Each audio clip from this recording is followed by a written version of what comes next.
히브리서 한 절 보겠습니다. 히브리서 12장 8절. 바로 야고보서 앞에 히브리서가 있죠. 12장 8절에 보면 이런 말씀이 있어요. 찾으셨으면 한번 같이 읽겠습니다. 징계는 다 받는 것이오늘 너희에게 없으면 사생자여 친아들이 아니니라. 그죠? 징계.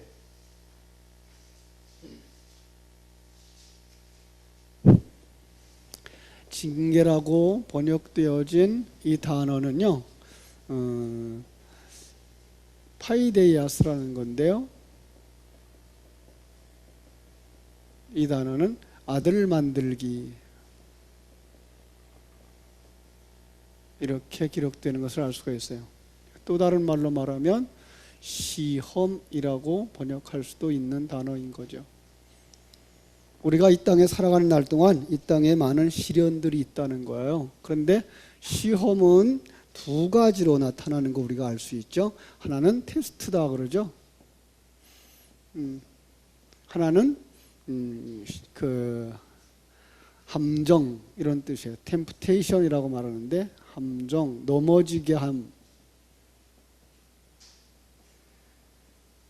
하나님의 백성들에게 있어서는 하나님은 모든 것들이 테스트해서 성장과 완성으로 가게 하는 반면에 여기에 빠지면 넘어져서 지옥으로 떨어지게 되는 것이죠. 그런데 이 시험의 모든 과정은 이 두 개가 다 같다는 거예요. 같은 시험인데 그 시험을 어떤 사람은 테스트로 여겨서 그 속에서 성장으로 가고 완성으로 가는가 하면 어떤 사람은 똑같은 시험 속에서 뭐예요? 그냥 넘어져서 그가 그냥 지옥으로 가는 자가 되고 말더라는 거죠.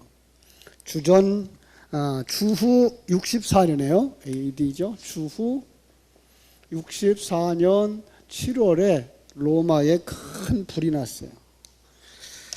잘 알려진 대로 유명한 로마의 네로 황제가 저지른 방화예요. 일부러 불을 놨죠. 왜 그랬다고요?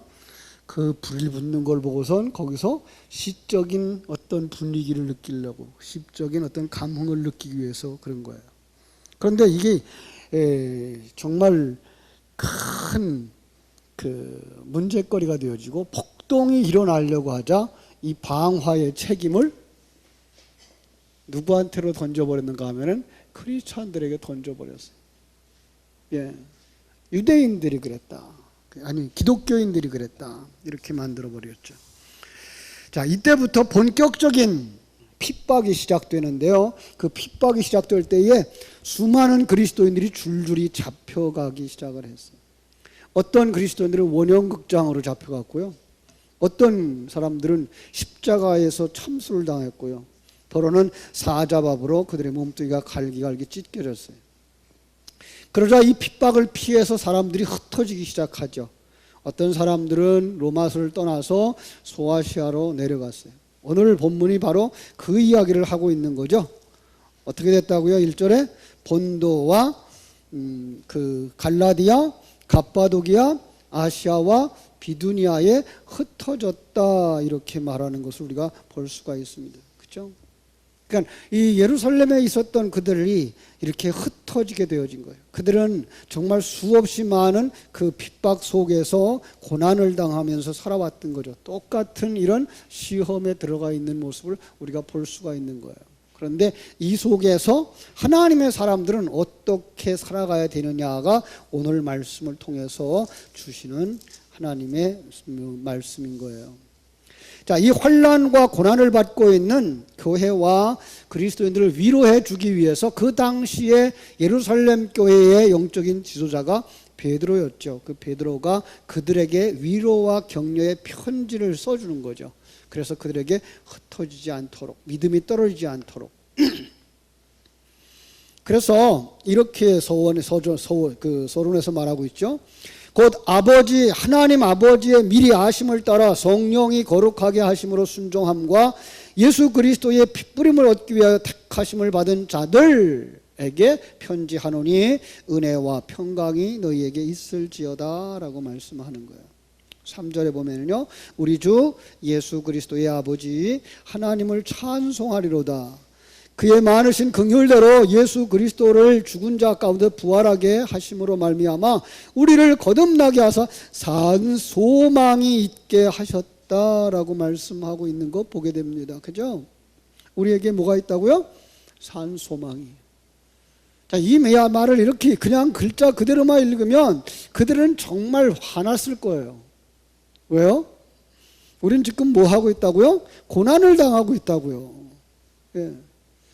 핍박을 받아서 지금 고향도 떠났고 삶의 터전도 잃어버렸고, 예, 모든 자기들의 삶의 터전들을 다 빼앗겨 버렸단 말이에요. 그런데 그들에게 권면하는 말씀이 우리에게 산 소망이 있다. 그러니 두려워하지 마라. 이사야서 41장 10절이 생각나죠? 그죠?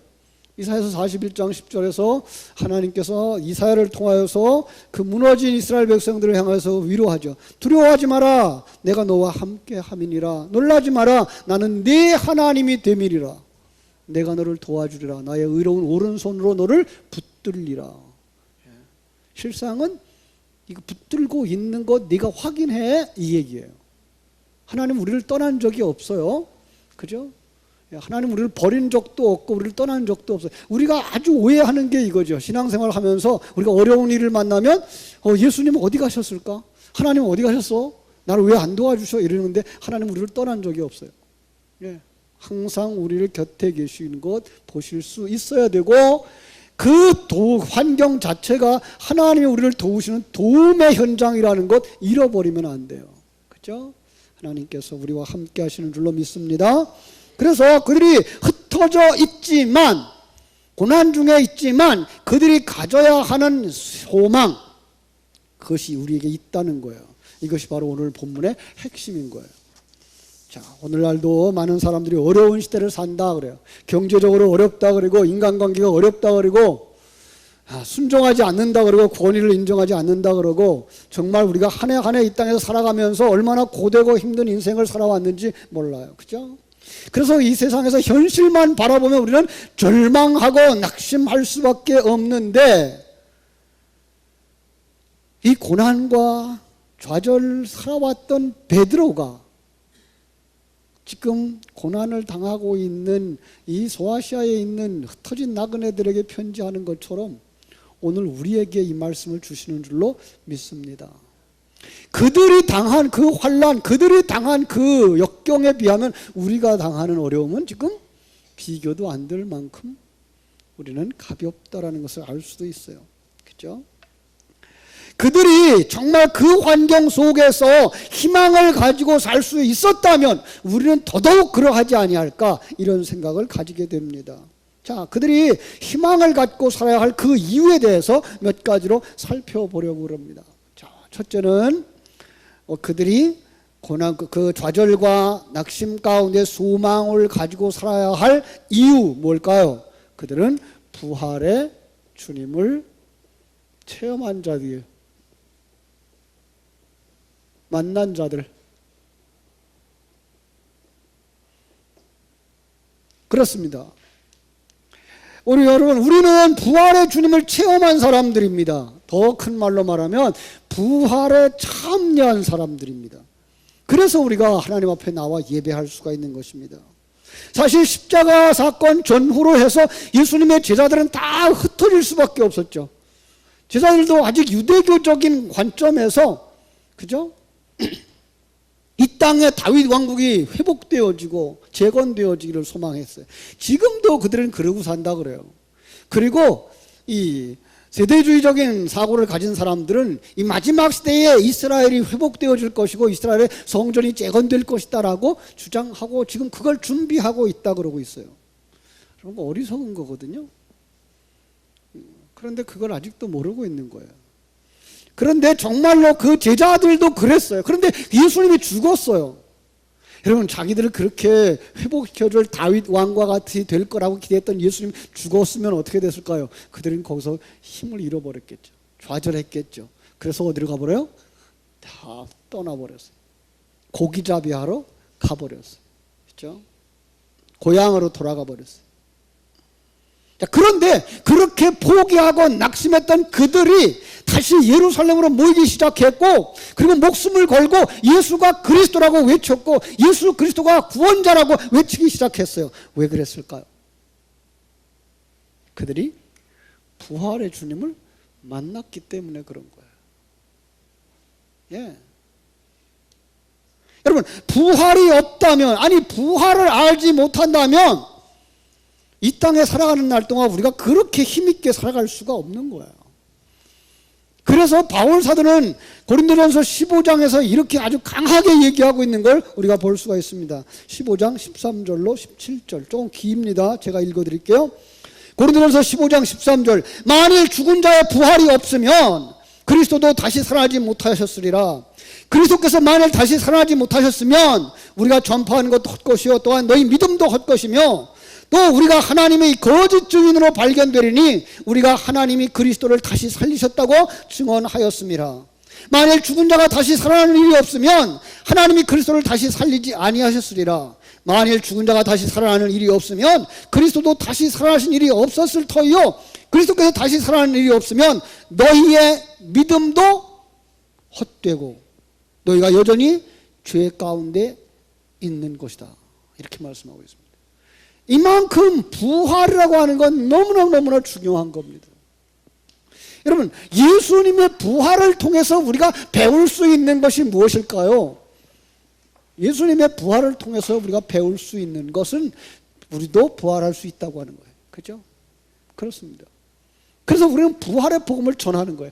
더 큰 의미로 보면은요, 예수님의 부활에 우리가 참여하고 있다라는 사실을 아는 거예요. 예. 여러분, 이 예수는요 2000년 전에 오셨던 그분으로 끝나는 게 아니고요, 성자 하나님이에요. 성자 하나님이 이 땅에 오셔서 우리를 품으시고 십자가에서 죽으시는 거예요.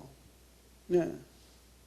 그런데 그것이 영적인 세계 속에 올라가서 보면은요, 이 땅에 있는 모든 자기 백성들을 뭐 한 거예요? 품으시고 십자가에서 죽으시는 거예요. 자, 십자가의 죽음 우리 또 생각해야 되죠? 무엇이 십자가라고요?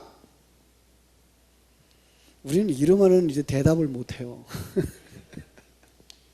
왜냐하면 이걸 하나하나 뜯어서 묵상해 본 적이 없어요. 그냥 십자가 그러면 십자가예요. 나무 십자가, 예수님 못 박힌 십자가, 그 정도예요. 그런데 성경 속에는 그 진리를 담아주셨다 그랬죠? 뭐라고요? 왜 십자가에 죽여요? 이건 누구를 십자가에 죽여요? 나라의 반역자, 예, 왕에 대하여서 반역한 자를 십자가에 못 박여 죽이는 거예요. 주님은 그렇게 말씀하셨어요. 나를 따라오려거든 자기 십자가를 지고 자기를 부인하고 나를 쫓을 것이니라. 무슨 뜻이에요? 네가 하나님의 나라의 반역자라는 것 인정하고, 하나님이 왕인데 네가 왕 노릇했으니까 네가 반역자라는 걸 인정하고 그 자리에서 내려와. 그게 뭐예요? 십자가 지는 거예요. 그런데 이건 생각을 안 하는 거예요. 그러니까 예수님은 영적 세계 속에 지금도 우리를 품으시고 그걸 알게 하셔서 우리로 하여금 자기 생애 속에서 자기가 주인 되어지려고 하고 왕 되어지려고 하는 그 상황 속에서 자꾸만 내려가는 일, 그게 뭐예요? 회개. 하나님, 오늘도 내가 주인으로 살았네요. 오늘도 내 마음대로 살았네요. 주님의 뜻대로 감사하며 감격하며 살지 못하고 우리는 이렇게 살아왔어요. 용서해 주세요. 다시는 내가 주인으로 하지 않고 주님, 당신을 내 주님으로 모실게요. 하나님, 당신이 내 인생의 주인인 걸 내가 고백하며 살게요가 뭐예요? 십자가에 죽는 거예요. 이렇게 죽는 사람만 뭐 할 수 있다고요? 이 부활에 이를 수가 있는 거예요. 부활의 전제 조건이 뭐라 그랬죠? 죽는 거. 부활의 전제 조건은 죽는 거예요. 죽은 자만이 뭐 할 수 있어요? 부활할 수가 있는 거예요. 예. 그리고 이것은 우리의 일생토록 일어나는 두 가지 사건이라고 그랬죠. 우리는 여전히 매번 매 순간 죽음의 십자가를 지고 벗어버리는 사건과 함께 우리가 하나님의 자녀라고 하는 생명에 의해서 하나님의 가치관과 하나님의 관점을 가지고 임마누엘을 누리며 살아가는 자로서의 완성을 향하여 가려가는 것, 이게 뭐예요? 부활. 그러니까 우리는 지금 이 부활에 참여하는 자고 이 죽음에 참여하는 자인 거예요. 예. 이걸 아는 사람들의 삶은 어떤 환경 속에 가도 두려워하지 않아요. 어떤 것들도 염려하지 않아요. 우리는 그 속에서 하나님의 은혜를 덧입어 옛사람을 벗어버리고 새 사람으로 완성되어져 가기 때문에 그렇습니다. 두 번째로, 우리가 정말 절망 중에서 희망을 가질 수 있는 이유는 뭔가 하면은요, 하나님의 나라의 영원한 유업이 있기 때문에요.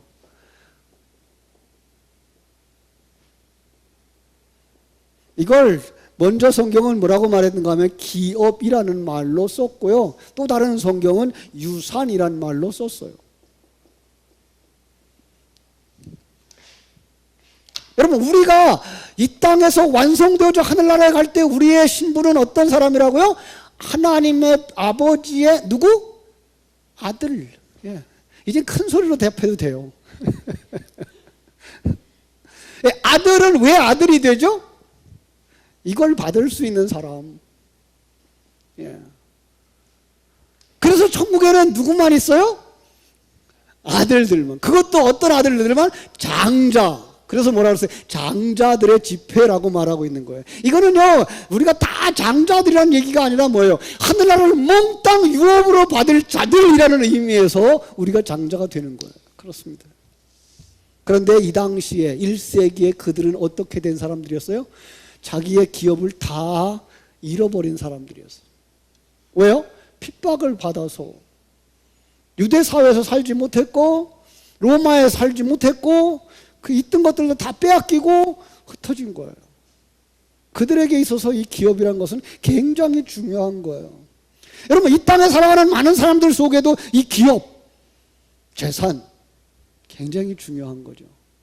요즘 왜 갑질이라는 말들이 나오는지 한번 생각해 보신 적 있나요? 갑질은 누가 하죠? 보통 그 갑부들의 2세나 3세들이에요. 근데 왜 2세나 3세들이 그렇게 갑질을 할까요? 자기가 만든 기업은 아닌데 그거 잃어버릴까봐, 그게 약해질까봐, 무너질까봐 어떻게 해서든지 그걸 세워야 되기 때문에, 그런데 자기의 그 인품은, 실력은 거기를 갖추지 못하고 있는 거예요. 그래서 보니까 갑질이 나온다는 얘기가 나오는 거죠.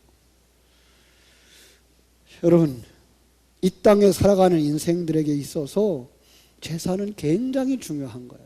근데 그걸 다 잊어버렸어요. 그들이 얼마나 힘들었을까요? 그죠? 그들에게 베드로는 이 편지를 통해서 격려하고 싶은 거예요. 우리가 가지고 살아가는 것, 우리가 영원히 가질 수 있는 건 이 나라에 있는 것이 아니라 어디에 있다고요? 하나님의 나라에 있다는 거예요. 그죠? 그럼요. 그래서 히브리서 10장 34절에도 가보면은요, 이런 말씀이 있어요. 히브리서 10장 34절.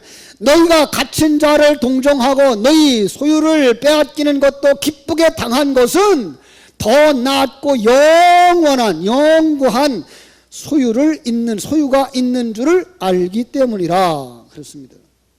자신의 산업이 빼앗기고 무너진 그 아픔을 당했어요. 그런데 그들이 세상 사람들과 다른 무엇이 있어요? 그 빼앗길 때에도 그들은 기쁘게 당했다는 거예요. 여러분, 그럴 수 있을까요? 그럼 제가 뺏으러 갈게요.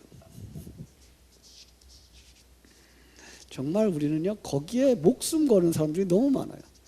100년도 못 살고 갈 때는 가지고 가지도 못하는 그것에 목매달고 산단 말이에요. 여러분, 그들이 그 잃어버려도 그것을 감사하고 기뻐할 수 있는 이유가 뭘까요? 하늘나라의 유업을 바라다보기 때문이에요. 예, 하늘나라의 유업을 바라다보기 때문이에요. 우리가 그걸 가져야 되는 거예요. 그죠? 영적인 부활을 경험하고 새로운 창조가 시작된 사람에게는 그 모든 것들을 합력하여 선을 이루시는 하나님의 일하심을 보기 때문에 그런 거예요. 어떤 교회에서 나사로를 주제로 하는 연극을 했다 그래요. 내용을 살펴보면요, 죽었던 나사로가 살아났으니까 주변 사람들이 모여들었겠죠. 그죠? 한번 생각해 보신 적 있어요? 우리는 나사로 죽었다 살아났대 거기까지만 생각했는데 이분들은 거기까지 생각한 거예요. 죽은 자가 살아나니까 주변에 사람들이 모인 거예요. 그리고 이제 질문을 하는 거예요. 무슨 질문했을까요? 당신 죽었다가 살아나니까 뭐가 달라졌어? 여러분은 대답할 수 없죠. 왜? 안 죽어봤으니까. 여러분, 우리가 만일 죽었다가 다시 살아난다면 뭐가 달라질까요? 나사로가 이런 대답을 해요. 나에게 더 이상 죽음에 대한 두려움이 없습니다. 왜죠? 아, 나는 죽었다가도 다시 살아나는 사람이구나. 예. 우리는 이런 소망이 없나요? 이런 용기가 없나요? 그래서 아직도 죽음이 두려우신가요? 이걸 넘어설 수 있게 되기를 바랍니다. 여러분, 우리는 지금 부활에 참여하는 자들이라고 얘기했죠? 그래서 부활의 전제가 뭐라고요? 죽었던, 그래서 에베소 2장 1절도 뭐라 그래요? 죽었던 너희를 하나님이 살리셨고, 여러분 부활하신 거예요? 안 한 거예요? 예, 부활하신 거예요. 그런데 이 부활은 지금 완성된 부활이 아니라 이 새 생명으로 완성되어지는 날 이 옷을 벗어 던지고 하나님의 나라로 쑥 들어가는 그날이에요. 예. 우리는 벌써 죽음을 경험한 사람들이라고요. 그 죽음이 어떤 거예요? 나 중심의 세계, 사단 중심의 세계, 그죠? 하나님이 없는 세계, 거기가 죽음인 거예요. 근데 우리 그걸 생각하지 못하고 우리는 어떤 죽음만 생각해요? 육신의 목숨이 끊어진 것만 죽음이라고 생각을 하는 거예요. 그건 아주 간단한 거예요. 실험도 해볼 수 있어요. 달려가서 벽을 꽝 받아보세요. 그러면은 영혼과 육체가 분리되어진다고요. 그죠? 우리는 이미 죽었던 자가 살아난 그 경험을 가진 자들인데 이것들을 보지 못하고 세상 사람들이 보는 것처럼 그냥 육신의 생명이 끝나고 어느 날 다시 살아날 것만 기대하고 있는 거예요. 그 사람 못 살아나요. 내가 죽었던 자가 살아난 것이고 이 죽은 것이 완성되어지며 사는 것이 완성되어지면 그때 나는 하나님의 나라로 쑥 들어갈 거야라고 가진 그 사람만 하늘나라의 온전한 부활로 들어가는 거예요. 예. 그러면 거긴 뭐가 있다고요? 우리를 위하여 예비하신 하나님의 유업이 있다고. 하늘나라가 내 것이라고요. 이제 배불러요? 정말 그걸 가지고 살았으면 좋겠어요. 그죠? 4절 말씀 보세요. 뭐라고 되어 있나? 4절. 썩지 않고 더럽지 않고 쇠하지 아니하는 기업을 잊게 하시나니 곧 너희를 위하여 하늘에 간직하신 것이라. 예, 이 유업을 가리켜서 썩지 아니하는 것, 영원한 것, 더럽힐 수 없는 것이라고 말씀하고 있는 거예요. 그것이 바로 우리가 장차 소유하게 될 유업이다 라고 말씀하는 것을 여러분 볼 수 있어야만 될 것입니다. 그렇습니다. 주님께서 우리에게 주실 이 소망의 기업을 어떻게 보장하고 계시는지 여러분은 아십니까? 5절 말씀 보시면 돼요. 같이 읽어요. 시작. 너희는 말세에 나타내기로 예비하신 구원을 얻기 위하여 믿음으로 말미암아 하나님의 능력으로 보호하심을 받았느니라. 그렇죠? 하나님이 우리를 위해서 예비해 놓으신 이 기업만은 아무도 흔들 수가 없다는 거예요. 나 아무도 빼앗아갈 수가 없다는 거예요.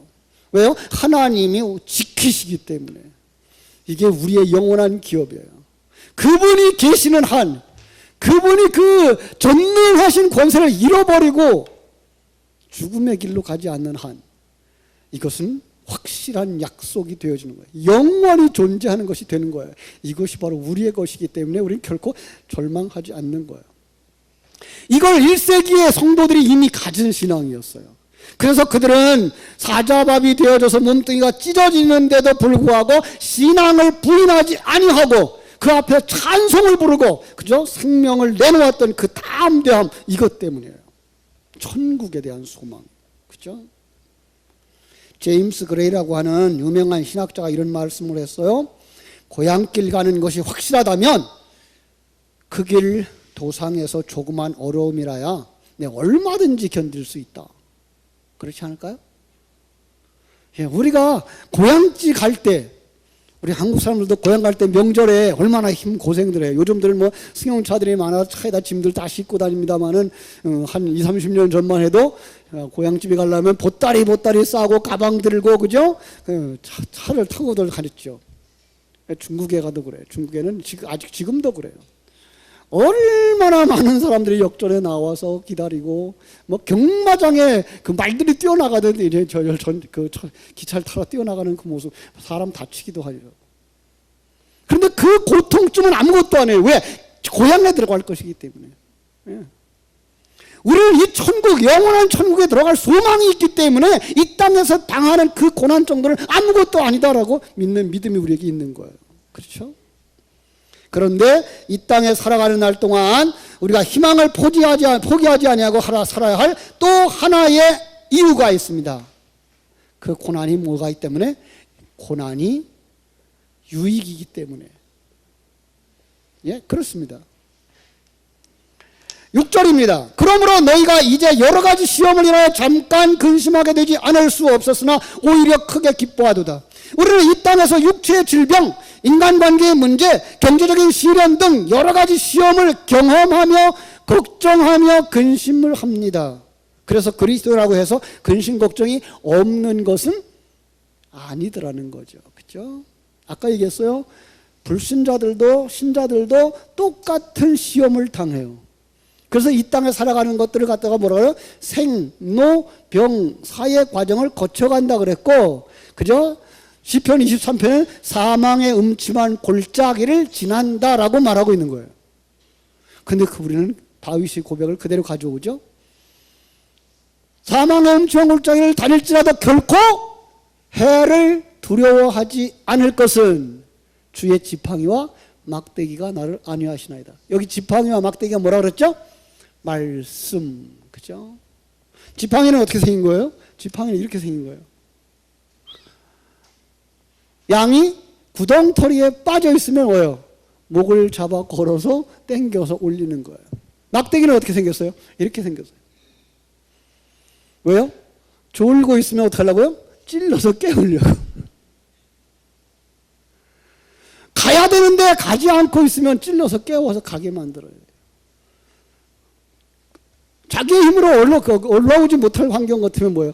끌어올려주는 거예요. 무엇이? 말씀이. 그 말씀이 뭐예요? 생명이에요. 그 말씀이 예수 그리스도예요.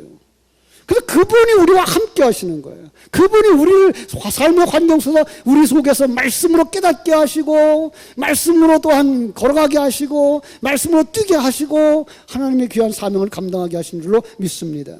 그래서 근심을 할 수는 있지만 그 근심 너머에 있는 하나님의 계획을 보는 사람은 그 환난 속에서 뭐 한다고요? 위로를 받는다고요. 근심을 넘어서서 기쁨을 가지게 된다라고 말씀하고 있는 거예요. 왜요? 답이 7절에 나와 있어요. 같이 읽어요. 시작. 너의 믿음의 확실함은 불로 연단하여도 없어질 금보다 더 귀하여 예수 그리스도께서 나타나실 때에 칭찬과 영광과 존귀를 얻게 하실 것이라. 아멘. 여러분 이 사실을 믿으십니까? 너의 믿음의 시련이 불로 연단하여도 없어질 금보다 더 귀하여 예수 그리스도 나타나실 때에 칭찬과 영광과 존귀를 얻게 하려 하신다고요. 자, 여기 뭐가 나와요? 불이 나와요. 시련의 불. 그죠? 시련의 불이 나와요. 불로 뭐 한다고요? 연단한다고요. 그러면 뭘 생각하게 돼요? 불을 통과하는 금을 생각하면 되죠. 그죠? 100%의 순금으로 만들기 위해서 100%의 하나님의 아들로 만들기 위해서 하나님은 이 땅에 있는 우리를 뭐예요? 금광석 같은 거죠. 이걸 어디를 통과시켜요? 이 시련의 불을 통과시키는 거죠. 한 번만 통과시켜서 100%가 안 나와요. 그래 어떻게 돼요? 또 시련하죠. 또 연단하죠. 또 녹이죠. 그죠? 그러면서 그 속에 있는 모든 불순물들이 또 빠져요. 이 땅에서는 몇 %밖에 없다고요? 99.9999%밖에 없어요. 100%는 없어요. 근데 하나님의 나라에서는 99.99%는 들어간다 못 들어간다? 못 들어가요. 누구만 들어가요? 100% 만들어요. 누가 하셔요 그걸? 하나님이 하셔요. 예. 그러니까 우리의 생명의 마지막 부분까지도 하나님이 책임지고 있다는 믿음을 가진 사람만 이 연단 속에서 뭐 할 수 있어요? 기뻐할 수 있어요. 사자굴 속에서 뭐 할 수 있어요? 찬송할 수 있어요. 그런 거에 비하면 우리는 지금 당하는 환난이, 시험이, 고난이 깊다 얕다 아무것도 아니다. 예. 그런데 사람들은 왜 그걸 힘들어 할까요? 이걸 몰라서 그래요. 이 하나님의 계획을 모르고 하나님의 일하심을 몰라요. 하나님의 중심의 사람이 아니에요. 오늘 낮 시간에도 그런 얘기를 했는데요. 우리의 사람들의 삶의 모습을 이렇게 제가 도표를 그려드린 적이 있어요. 오늘날 많은 사람들이 우리의 신앙의 모습을 이런 그림으로 그리고 있어요.